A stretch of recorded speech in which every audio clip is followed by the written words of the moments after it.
안녕하십니까. YTN 시청자를 위한 옴부즈맨 프로그램 시청자의 눈입니다.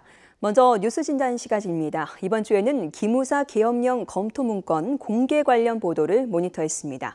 김나정 시청자 평가원과 통일외교안보부 강정규 기자 나오셨습니다. 안녕하십니까. 국군 기무사령부, 우리가 기무사라고 부르고 있는데 내부 문건이 세상을 떠들썩하게 하고 있습니다. 지난 촛불 집회 당시에 위수령이나 계엄령 등을 논의했다고 하는 내용인데 평가원님은 관련 보도 어떻게 보셨습니까? 네, 지난주 박근혜 전 대통령 탄핵 당시 국군 기무사 문건이 공개되면서 큰 파장을 낳고 있습니다. 박 전 대통령 탄핵으로 이어진 촛불 집회 당시에 군 병력을 동원한 계엄령을 검토했다는 겁니다. 많게는 100만 명가량의 시민들이 동시에 모여있던 촛불 집회 현장을 탱크와 장갑차를 동원해 무력으로 진압하려 했다는 계획이 있었다는 의혹이 제기된 것인데요. 해당 문건을 공개한 군인권센터는 지난 화요일인 10일 전직 기무사령과 그리고 현직 기무사 참모장을 내란 예비죄로 검찰에 고발했습니다. 공개된 문건에 담겨있던 세부 계획을 살펴보면 서울을 비롯해 전국적인 규모로 구체적인 병력 투입 계획 등이 마련돼 있었습니다. 네, 기무사 홈페이지에도 나와 있던데요. 본래 업무를 살펴보니까요. 군사보안, 간첩이나 테러에 대비한 작전, 첩보 수집, 사이버전 대비 이런 내용들이 담겨 있었습니다. 시민을 대상으로 계엄령까지 검토를 했다는 게 언뜻 봐선 좀 이해가 되지 않는 부분인데 지금 이번 문건이 세상에 어떻게 알려지게 됐는지부터 좀 살펴볼까요? 네, 사안이 좀 복잡한데요. 네. 그 문서의 내용과 작성 경위부터 짚어보도록 하겠습니다. 문서의 제목은 전시 개헌 및 합수 업무 수행 방안입니다. 국군 기무사령부가 지난해 3월에 작성한 걸로 되어 있습니다. 좀 더 구체적으로는 헌법재판소가 박근혜 대통령의 파면을 결정하기 일주일 전인 3월 3일입니다. 여기엔 박 전 대통령의 탄핵안이 기각돼 촛불 집회가 거세질 경우 군이 개입한다는 계획이 담겨 있는데요. 처음에는 위수령, 그러니까 군 병력을 주둔시켜 상황에 대응하다가 사태가 악화하면 계엄령 발동을 검토한다고 되어 있습니다. 계엄군으로 육군 5개 기계화 보병사단과 특전사 3개 여단 등을 동원할 수 있다는 구체적인 계획도 세웠습니다. 또 군이 주요 정부 부처와 언론, 개인의 SNS 계정까지 통제하는 충격적인 내용이 포함되어 있었습니다. 문건을 폭로한 군인권센터 측은 탱크와 장갑차로 지역을 장악하고 공수부대로 시민을 진압하는 건 과거 5.18 광주의 상황과 비슷하다며 내란 음모에 해당한다고 지적했습니다. 특히 계엄령 주무부서인 합동참모본부를 배제하고 기무사가 이런 문건을 작성한 건 월권이며 친위 쿠데타를 계획한 증거라고 꼬집었습니다. 그러나 차분하게 사실관계를 따져봐야 할 부분도 있습니다. 군인권센터가 밝힌 탱크 200대와 장갑차 550대, 무장병력 4,800명과 특전사 1,400명 등의 구체적인 수치는 문서에 명시된 게 아니라 동원 가능 부대의 전력을 참고해서 발표한 내용으로 보입니다. 또 군 관계자들은 계엄령 문건이 헌법재판소에서 대통령 탄핵 관련 결정이 내려진 이후 경찰 통제가 불가능한 만일의 상황에 대비하기 위한 것이지 실제 실행 계획과는 다르다고 선을 긋고 있습니다. 네. 이 문서는 지난해 3월 국방부 고위정책조정회의에서 조현천 당시 기무사령관이 한민구 장관에게 보고한 것으로 알려졌습니다. 한 장관은 내용을 살펴본 뒤 조 사령관에게 문서를 되돌려주면서 검토 중단 지시를 내린 것으로 전해졌습니다. 기무사 문건이 더불어민주당 이철희 의원의 위수령 폐지 관련 질의에 대한 답변서를 작성하는 과정에서 만들어졌다는 주장도 있습니다. 법률적인 문제는 국방부 법무관리관실에서 맡고 군사적인 부분은 기무사에서 맡았다는 겁니다. 군령권을 가진 합참에서 이런 문서를 작성하면 오해를 살 수 있으니 기무사가 이른바 총대를 맸다는 설명입니다. 그러나 이 부분은 앞으로 전개될 수사의 쟁점이 될 수 있는 만큼 이 자리에서 단정적으로 언급하진 않도록 하겠습니다. 박근혜 대통령을 파면한다는 헌재 결정 이후 기무사에 묻혀있던 계엄령 검토 문건은 꼬박 1년 만에 다시 세상에 나왔습니다. 지난 3월 이석구 기무사령관이 송영무 국방부 장관에게 과거 기무사의 계엄령 검토 사실에 대해 보고하면서 해당 문건을 제출한 건데요. 앞서 더불어민주당 이철희 의원과 군인권센터가 국방부 법무관리관실에 수방사의 위수령 검토 문건을 폭로한 무렵이었습니다. 당시 국방부는 기무사의 계엄령 검토 문건에 대해 법리 검토를 했고 기무사가 직무 범위를 넘어서는 월권 행위를 했다고 결론을 내렸습니다. 그러나 송 장관은 이를 곧바로 문제 삼거나 공개하지 않았습니다. 향후 기무사 개혁을 위한 판단 근거로 삼는 편이 낫겠다고 본 겁니다. 또 당시 6.13 지방선거를 앞두고 있어서 문건을 공개할 경우 정치적인 오해를 받을 수 있다는 우려도 작용했습니다. 문건이 일반에 공개된 건 지난 7월 6일이었죠. 이번에도 군인권센터와 이철희 의원실에서 공개했습니다. 송 장관이 기무사 문건에 대해 보고받고도 4개월 동안 뭉갰다는 말이 나온 건 이 때문입니다. 이 의원은 지난 4월부터 국방부에 끈질기게 이 문건을 달라고 요청해서 자료를 넘겨받았다고 말했습니다. 정리해보면 기무사가 문건을 작성한 건 지난해 3월이고 정권이 바뀐 뒤 올해 3월 국방부에 다시 문건이 보고된 뒤 다시 4개월 만에 이철희 의원실을 통해서 세상에 알려지게 된 겁니다. 그러나 지난해 10월부터 진행된 군 댓글 조작 재수사에서 기무사 문건 27만 건을 하드디스크 형태로 압수했고 이것이 민간 검찰과 공조수사 과정에서 서울중앙지검에서도 복제됐기 때문에 다른 경로를 통해 먼저 유출됐을 가능성도 있습니다. 네, 그렇군요. 앞으로 말씀하신 대로 철저한 수사가 이루어질 만큼 공개 경로나 문건의 내용에 대해서 좀 더 구체적으로 나오지 않을까 싶습니다. 평가원님은 관련 보도 보면서 또 어떤 생각하셨습니까? 네, 이번 문건이 공개된 직후 국방부는 직접 진상조사에 나서겠다는 입장을 밝힌 바 있습니다. 하지만 논란이 커지면서 청와대는 문재인 대통령이 독립수사단을 구성해 신속하고 공정하게 수사할 것을 송영무 국방부 장관에게 지시했다고 밝혔습니다. 정치권의 의견은 엇갈리고 있는데요. 기무사를 당장 해체해야 한다는 주장은 물론 송영무 국방장관에 대해서도 책임을 물어야 한다는 주장이 나오고 있습니다. 한편 자유한국당은 문건 공개 배경이 의심된다는 의혹도 제기하고 있습니다. 현재 국방부는 물론이고 이전 정부의 핵심 인사를 이번 문건에 개입했다는 의혹을 사고 있는데요. 독립적인 수사가 중시되는 사안인 만큼 창군 이래 최초로 꾸려진 특별수사단에 관심이 쏠리고 있습니다. 이와 관련해 현재까지 밝혀진 수사 계획이나 범위에 대해 설명 부탁드립니다. 네, 이 파장이 커지면서 문재인 대통령이 직접 나섰습니다. 독립수사단 구성을 지시하기도 했는데 현재 수사단 빠른 속도로 지금 꾸려지고 있죠. 네, 그렇습니다. 네. 이 독립조직을 만들어서 기무사령부를 조사하라. 네. 문재인 대통령의 지시가 내려진 지 하루 만에 수사단에 윤곽이 나왔습니다. 먼저 수사단의 정식 명칭은 기무사 세월호 민간인 사찰 의혹, 전시개헌 및 합수업무 수행 방안 문건 의혹 특별수사단으로 정해졌습니다. 기무사의 계엄령 검토뿐만 아니라 세월호 유족 사찰 의혹까지 들여다보겠다는 겁니다. 특별수사단장은 전익수 공군 법무실장이 맡게 됐습니다. 당초 김영수 해군 법무실장이 유력하게 거론됐지만 송영무 국방부 장관과 같은 해군 출신이라는 점 때문에 바뀐 것으로 전해졌습니다. 송 장관은 특별수사단의 독립적인 수사권을 보장하겠다며 앞으로 일체의 보고를 받지 않겠다고 약속했습니다. 또 수사단장이 수사 인력 편성을 포함해 수사에 전권을 갖게 된다고 강조했는데요. 수사단의 규모는 30명 안팎, 군 검사와 수사관들로 구성하되 육군과 기무사는 배제됩니다. 수사단 청사는 군 댓글 재조사 특별팀이 활용했던 국방부 검찰단, 별관 등이 거론되고 있습니다. 수사단은 다음 달 10일까지 한 달 동안 집중 수사를 펼치고 필요할 경우 활동 기간을 연장할 방침입니다. 수사가 본격화되면 문건을 작성한 장본인들이 첫 번째 조사 대상이 될 전망입니다.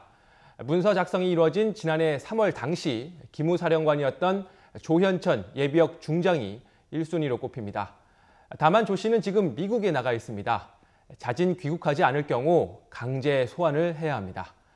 최근 국방부 기무사 개혁 태스크포스에서 해촉된 소광원 기무사 참모장도 수사 선상에 올라 있습니다. 소 참모장은 당시 기무사 처장으로 문건 작성에 직접 관여한 것으로 알려졌습니다. 당시 군 최고 수뇌부에 대한 조사도 불가피합니다. 기무사 문건을 직접 보고받은 한민구 전 국방부 장관은 물론 김관진 전 청와대 안보실장의 연루 가능성도 따져보게 될 것으로 보입니다. 주요 수사 대상자들이 현재 민간인 신분이기 때문에 민간 검찰과 공조 수사도 필요한데요. 실제 군인권센터는 조현천 전 기무사령관 등 관련자들을 내란 예비 음모와 군사 반란 예비 음모 혐의로 서울중앙지검에 고발했습니다.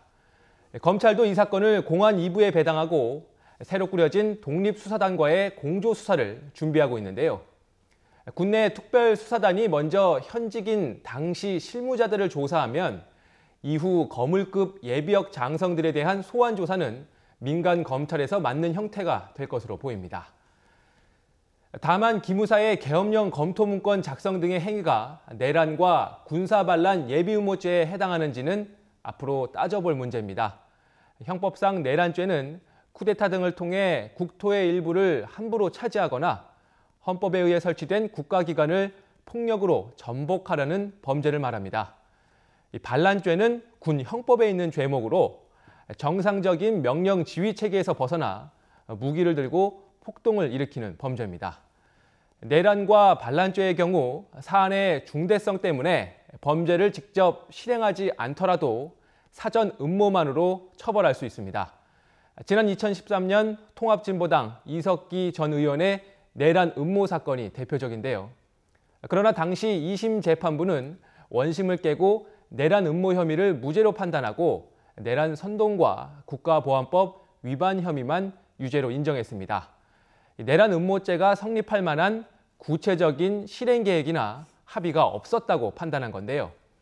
기무사 문건에 대한 법조계의 해석도 엇갈리고 있는 만큼 내란과 반란죄 성립 여부는 앞으로 수사 결과를 지켜봐야 할 것으로 보입니다. 네, 워낙 사안이 중대한 만큼 앞으로 전개될 수사 내용 꼼꼼히 지켜봐야 될 것 같습니다. 네, 지금까지 기무사 계엄령 검토 문건 공개 관련 보도에 대해서 이야기를 나눠봤습니다. 김나정 시청자평가원과 통일외교안보부 강정규 기자였습니다. 두 분 말씀 감사합니다.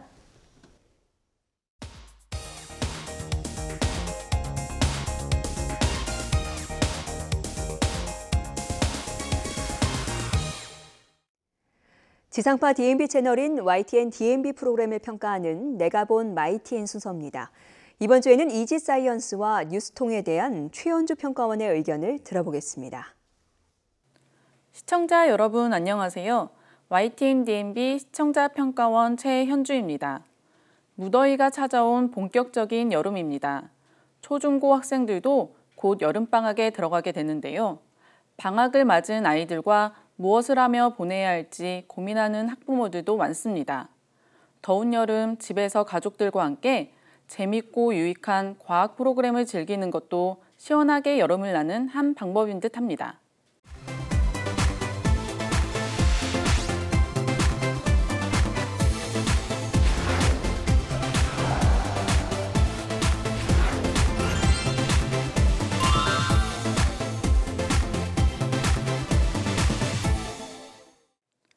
YTN DMB에서 방영하고 있는 이지사이언스는 초등학생부터 어른들까지 함께 보기 좋은 프로그램입니다. 우리 생활 속의 과학 원리를 간단한 실험을 통해 풀어가는데 지난 시간에는 진공의 원리를 살펴봤습니다. 진공포장, 진공청소기 등 진공은 우리 생활 속에서도 자주 사용되는 단어입니다.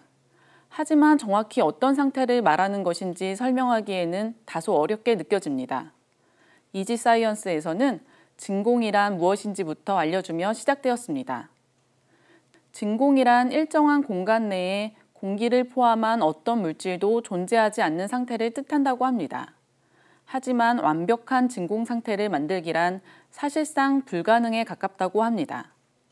진공이라 알려진 우주마저도 먼지나 수소 원자 등이 존재하기 때문에 완벽한 진공 상태는 아니라고 합니다. 따라서 과학에서 공간 내의 물질이 1000분의 1 수은주 밀리미터 이하일 때를 가장 진공에 가까운 것으로 기준을 정하고 있다고 합니다.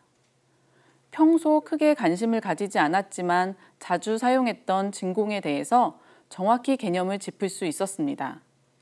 도입부에서 우리 생활 속 진공을 이용한 다양한 사례들을 제시해 주는 것도 시청자들의 관심을 유도할 수 있을 것이란 생각이 들었습니다.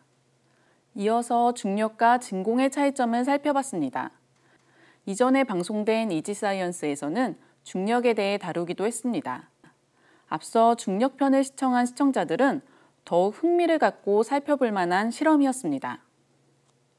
깃털과 동전을 유리관에 동시에 떨어뜨릴 때 일반 환경에서는 중력으로 인해 무게가 더 많이 나가는 동전이 먼저 떨어졌습니다.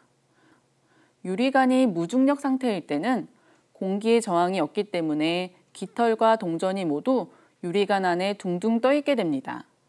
하지만 유리관이 진공 상태가 된다면 공기의 저항이 없어 질량과는 상관없이 동전과 깃털이 같은 속도로 떨어지게 됩니다.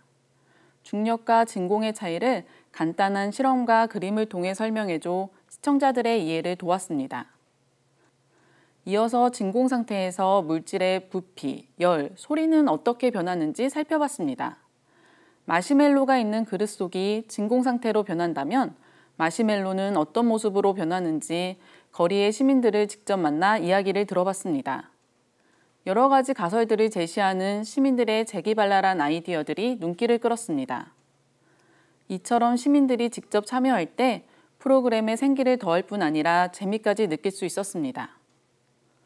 본격적인 실험이 진행되었습니다. 진공 펌프에 의해서 공기를 빼주니 그릇 속의 마시멜로가 부풀어 오르는 모습이었습니다. 이것은 공기가 빠지면서 물체를 누르고 있던 공기들이 사라지게 되고 결국 누르는 힘이 사라지기 때문에 물체 안에서 밖으로 밀어내는 공기들이 물체를 커지게 만든 것이라고 합니다. 실험에 이어 전문가들의 설명을 덧붙여 내용에 신뢰를 더했습니다. 진공 상태에서는 끓는 점도 낮아질 뿐만 아니라 소리도 작아진다고 합니다. 간단한 실험을 통해서 진공 상태에서의 물체의 변화 등을 살펴볼 수 있었습니다. 우리 생활 속 재료들을 이용한 실험들은 평소 과학에 무관심하거나 어렵게만 느꼈던 어린 학생들에게도 흥미를 이끌 수 있을 것 같았습니다.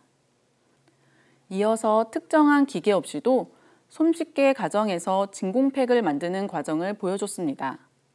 음식을 담은 지퍼팩을 물속에 넣으니 진공 상태에 가깝게 보관할 수 있었습니다. 음식을 상하지 않고 오랫동안 보관하는 방법으로 생활 속에서 활용 가능한 매우 유용한 정보였습니다. 이지사이언스는 느낌씨, 물음씨, 톡톡씨라는 캐릭터를 활용해 시청자들에게 한편의 꽁트를 보는 것과 같은 즐거움을 주고 있습니다. 하지만 이러한 장치들이 때로는 군더더기처럼 느껴질 수 있는 부분도 있었습니다. 이러한 웃음 장치를 적재적소에 활용하려는 노력이 필요해 보였습니다.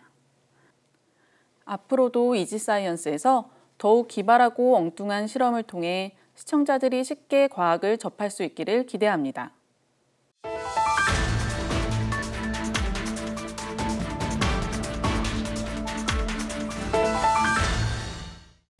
이웃나라 일본에서는 최근 나흘간 내린 기록적인 폭우로 현재까지 100명이 넘게 사망하는 등 그 피해가 매우 크다고 합니다.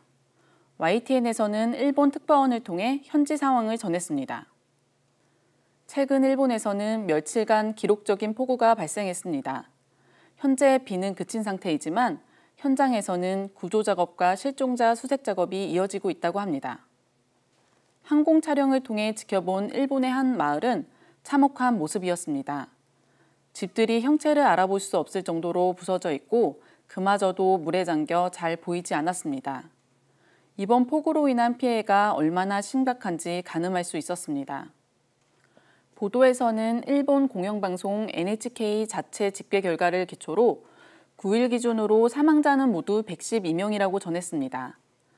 여기에 아직도 소재가 파악되지 않는 실종자가 77명으로 사망자 수는 더 늘어날 수 있다고 덧붙였습니다.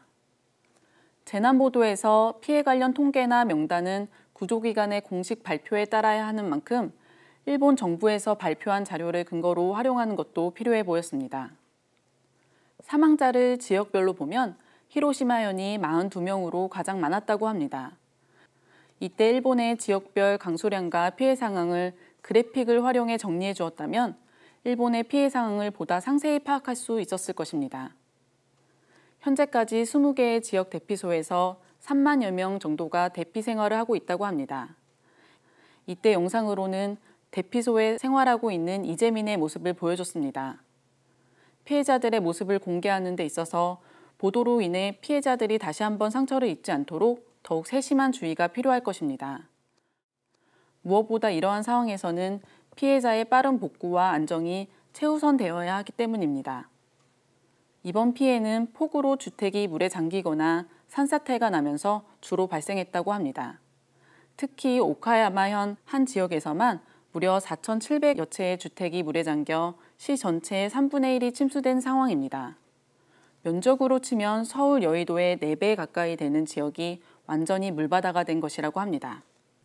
보도에서는 현재 침수와 붕괴 사고는 곳곳에서 일어났지만 현재는 인명 구조 활동에 주력하고 있어 정확한 재산 피해 규모는 파악이 안 되는 상황이라고 전했습니다.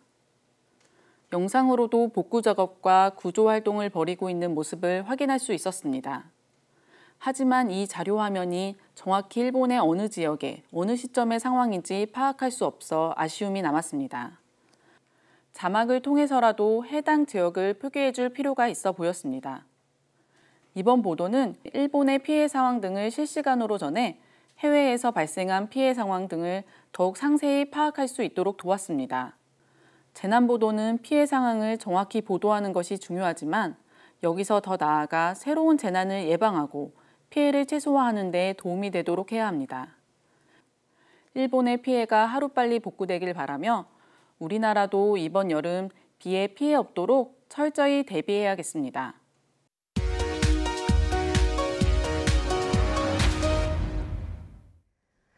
이번 순서는 시청자들의 지적사항을 정리한 모니터 보고 시간입니다. YTN 뉴스를 시청하다 보면 외래어가 사용된 자막이나 중복된 내용이 연이어 방송되는 경우가 있는데 시청자들은 좀 더 세심한 주의를 당부했습니다. 지난 11일 전화금융사기 범죄가 크게 늘었다는 기사에서 전화금융사기라고 취재기자가 설명하고 자막에서도 이에 맞게 표현했는데 그 이후 이 시각 한 줄 뉴스에서는 보이스피싱 범죄라고 방송했습니다. 보이스피싱은 국립국어원에서 전화금융사기 또는 사기 전화로 순화해서 사용할 것을 명시하고 있기 때문에 외래어 대신 규정에 맞게 고쳐 사용하는 게 더 적절했다는 지적이 있었습니다. 같은 날 내일부터 LH 행복주택 약 7,000가구 청약 접수라는 하단 스크롤 자막이 방송됐는데 실제 원고에는 LH는 전국 14개 지구 총 7,987가구에 대한 청약 접수를 받는다고 나와 있어서 약 7,000가구가 아니라 8,000가구가 돼야 맞는 자막이라는 지적이 있었습니다. 그런가 하면 뉴스큐 시간에 홍준표 출국, 치열한 논쟁으로 하나 돼야라는 단신 기사가 방송되고 바로 이어서 한국당 새 당사 기획이 혁신 속도라는 리포트가 방송됐는데 위에 단신에 나온 내용 가운데 멘트와 영상이 리포트에 중복돼 결과적으로 연속 보도한 상황이 됐습니다. 시간대를 달리한 것도 아닌데 굳이 반복할 필요가 있었는지 의아했고 앞에 단신 내용이나 뒤에 리포트 구성 가운데 하나만 선택해도 무방했겠다는 시청자 의견이 있었습니다.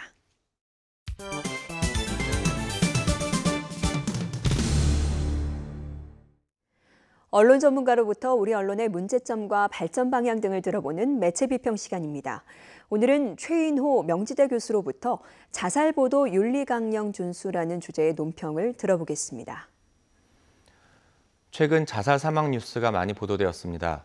서울 노원구에서 일어난 여고생 동반 사망, 전남 구례 모 초등학교에서 있었던 교사 사망, 양혜원 사진 유출 사건 스튜디오 실장 사망, 멀리 중국에서 행인들이 자살 시도자의 투신을 부추긴 사건까지 제법 많은 언론이 이러한 사건들을 보도했습니다.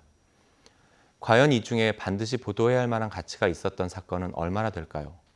그리고 이 중에 자살보도 윤리강령에 맞게 보도된 사례는 얼마나 될까요? 윤리강령에 비교적 충실하게 보도한 사례도 없진 않지만 대다수의 보도는 경미하게 또는 중대하게 이를 위반하였습니다. 2013년 한국기자협회와 보건복지부 그리고 중앙자살예방센터가 함께 마련한 자살보도 권고 기준에 따르면 언론은 자살에 대한 보도를 최소화해야 한다고 되어 있습니다. 쉽게 말해 사회적으로 매우 중요한 인물로 공공의 관심이 큰 경우를 제외하면 대부분의 경우 자살 보도는 하지 않는 것이 가장 좋다는 뜻입니다. 왜냐하면 언론의 자살 보도가 누군가로 하여금 자살을 결심하게 하거나 실행에 옮기게 하는 계기가 될 수 있기 때문입니다. 만약 보도할 만한 가치가 있는 자살 사건이라고 하더라도 보도할 때 지켜야 할 조건이 있습니다. 기사 제목에 자살이라는 단어를 사용하거나 자살 장소나 방법을 밝히는 것, 그리고 정확한 근거에 바탕을 두지 않은 채 자살의 이유를 단정하는 것은 대단히 위험합니다. 왜냐하면 막연하게 자살을 고려하던 사람들이 유사한 장소나 방법으로 자살을 결심하게 만들 수 있고, 사망자와 비슷한 이유로 어려움을 겪고 있는 사람들이 그 보도를 통해 자살을 해도 되는 것, 나름대로 괜찮은 대안으로 생각하도록 유도할 수 있기 때문입니다. 유명인의 자살 사건 이후 같은 방법으로 모방 자살이 늘어나는 베르테르 효과에 대해 들어보신 분이 많으실 겁니다. 하지만 유명인의 자살 사건이 아니더라도 일반적인 자살 보도 역시 자살 빈도나 방법에 영향을 미친다는 것은 여러 연구에서 입증된 사실입니다. 따라서 자살 사망 사건을 보도하는 언론은 그 보도를 접하지 않았다면 죽지 않았을 사람을 죽게 만들 수도 있다는 경각심과 무거운 책임감을 가지고 보도해야 합니다. 우리나라는 10년이 훨씬 넘도록 OECD 국가 중 자살률 1, 2위를 다투고 있습니다. 매우 가슴 아프고 부끄러운 현실입니다. 사람의 생명보다 더 큰 보도의 가치는 없다고 자살보도 권고 기준에 명시되어 있듯이 이러한 원칙이 잘 지켜져서 우리 언론이 선정성의 유혹에서 벗어나 생명을 지키는 책임감 있는 보도로 사회에 기여하기를 바랍니다. 시청자의 눈은 시청자 여러분의 참여를 기다리고 있습니다. YTN 홈페이지 시청자 의견 코너에 글을 남겨주시면 좀 더 정확하고 공정한 방송을 만드는 데 참고하겠습니다. 이번 주 순서는 여기서 마치겠습니다. 함께해 주신 여러분 고맙습니다.